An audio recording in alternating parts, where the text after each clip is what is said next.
Yes. All right, simply put, the period of disunity is the most complicated and confusing and everything. So don't even think I'm going to demand or expect that you get this most confusing 350 years of Chinese history. All right? In a nutshell, though, here's what happens. You saw that the Jin dynasty, right there, at the end of the Three Kingdoms, the North, Cao Cao's North, beat the other two kingdoms. Well, no, beat the first kingdom down south, and then so the Cao Cao's son and the emperor, the Cao Cao's son, who was the northern Wei emperor, and his general defeated down here, and then the general overthrew Cao Cao's son and declared the Jin dynasty, as discussed last time. The Jin dynasty then, under the general who overthrew Cao Cao's son and started the Jin dynasty, this general. He then went on to defeat the third of the three kingdoms and unify China. So there we are. Why do we call it the period of disunity if this rogue general who overthrew Cao Cao's dynasty unified the third one? Why do we call it the period of disunity? Because this Jin dynasty here did not learn its lesson from Chinese history. So going to what you should know concerning the Jin, there it is, three things. So this is what you want to focus on, all right?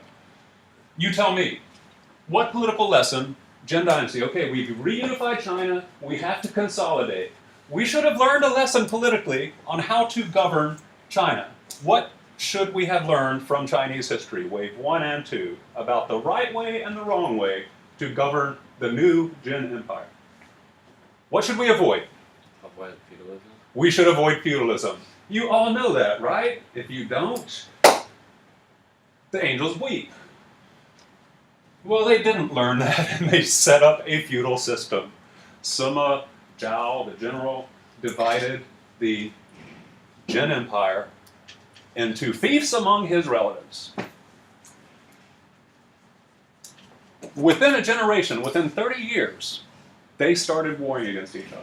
So this is like the Zhou dynasty in fast forward. It didn't take 300 years for this thing to collapse, the way the Western Zhou took 300 years for that loyalty to weaken and all that, right? It happened within 30 years.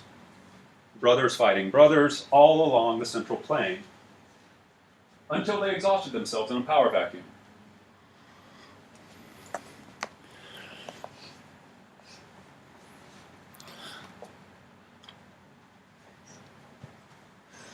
So notice, 265, the Jin dynasty is declared. 15 years later, 14 years later, they unify, conquer the southeast, right? So the Jin is at first 2/3, the north and the southwest, and then they take the final third, the southeast, in 279. And by 307, 89, 99, in less than 30 years, one generation, it collapses. Because of this feudal thing. It collapses in one generation. Civil war, brother against brother. In 30 years, it collapses.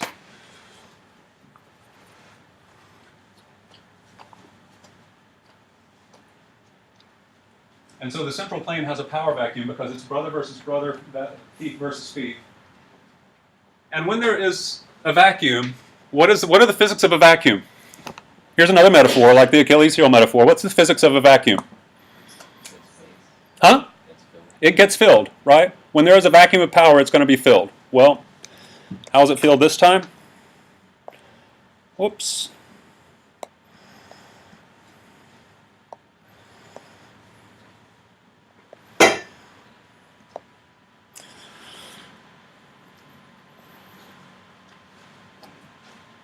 Two nomad groups up north are seeing this raging civil war amongst the Jin dynasty. And they're going, look at that. They are so weak and divided. We can move in and we can fill that vacuum. And they do.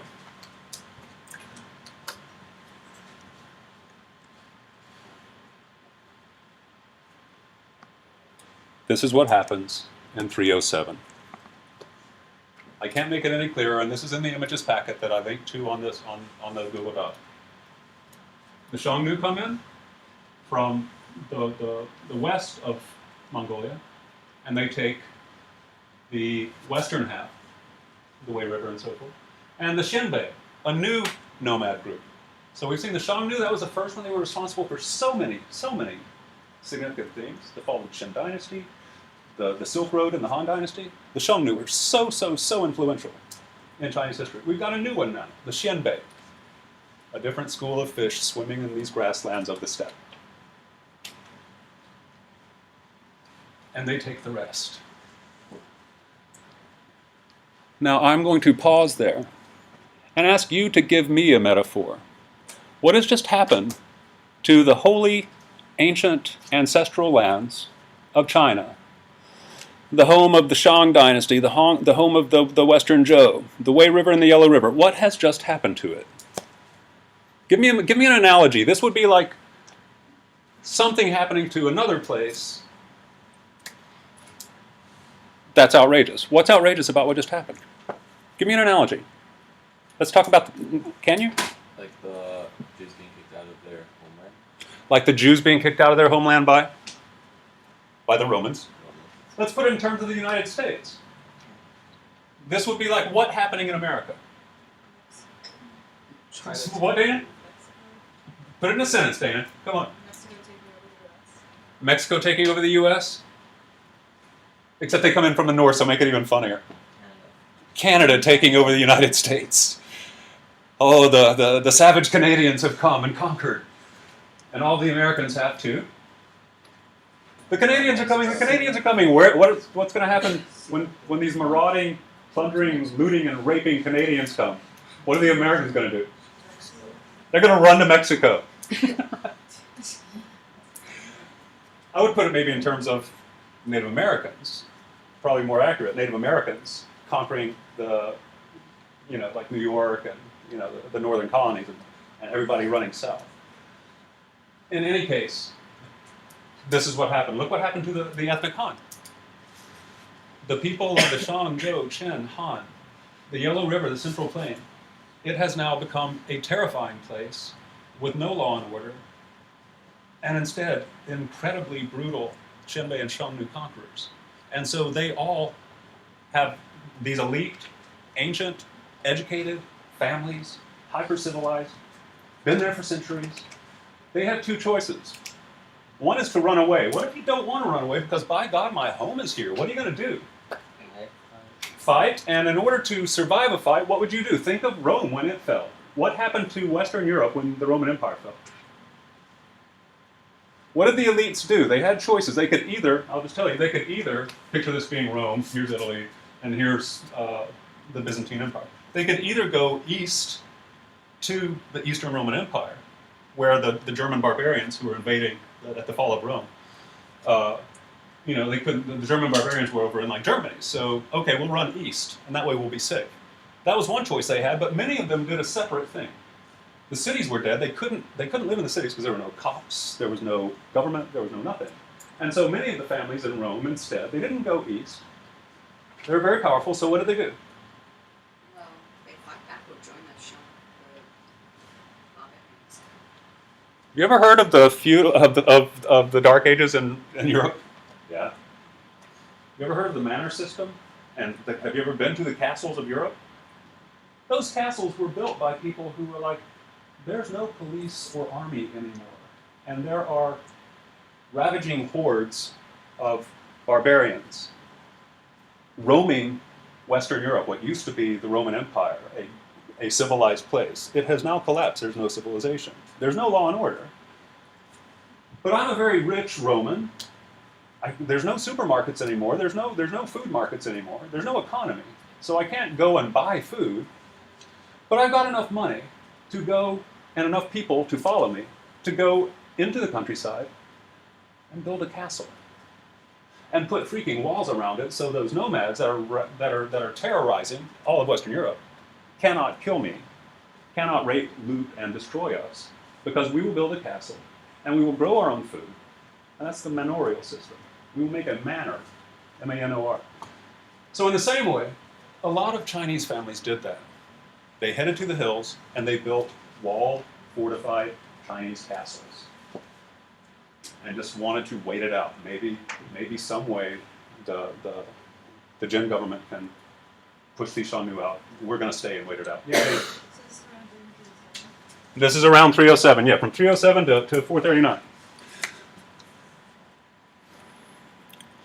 But the large majority of them, some scholars say up to 60% of the elite families of China in 10 years, all ran south of the Yangtze River. And this is the first time that China has become heavily populated south of the Yangtze. That used to be a frontier. How did China grow? How did the southern cities grow? Because the northern nomads invaded and chased the civilized Chinese south. They wouldn't want to leave the Yellow River. That's our ancestral homeland. But they had to because they were literally running for their lives. And so there was a mass exodus. A mass exodus of the Chinese people south of the Yangtze River. And so notice this line. And down there, the government in exile, the Jin dynasty, they said, okay, we've got our new capital, and it's in the city of Nanjing. How many of you have been to Nanjing? It's a famous city. This is where the rape of Nanjing, the Japanese came into Nanjing in World War II, and they killed 1/3 people in Nanjing.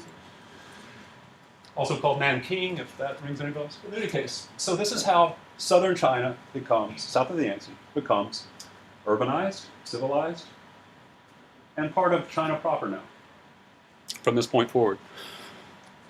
So demographically, this is a huge, huge, huge shift in China, from a northern-based civilization to starting to populate the south and civilize it. Claim land, make farmland, make cities, build roads, all sort of thing, right?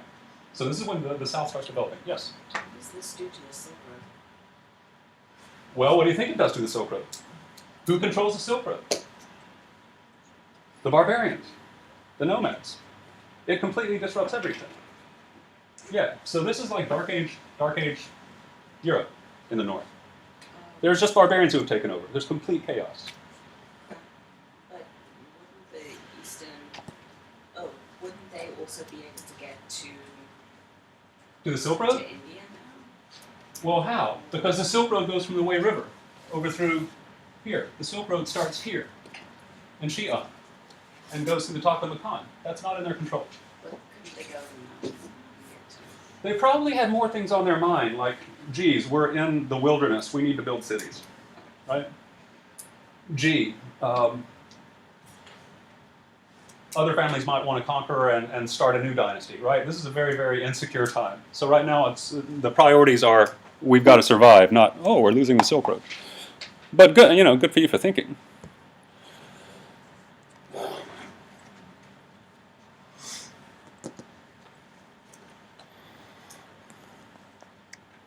So, okay, at that point,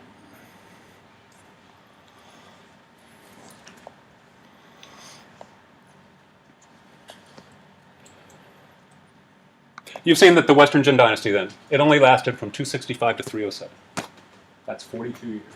And then it just completely collapsed because of the feudal system. Stop. Done. For that section. Do you have any questions? The political lessons the Jin didn't learn? The physics of the power vacuum? Who filled it? And what the effects and significance of that was. That's the first part of the POV. Is this my opportunity to ask about the Northway's synthesized... No, not yet. Some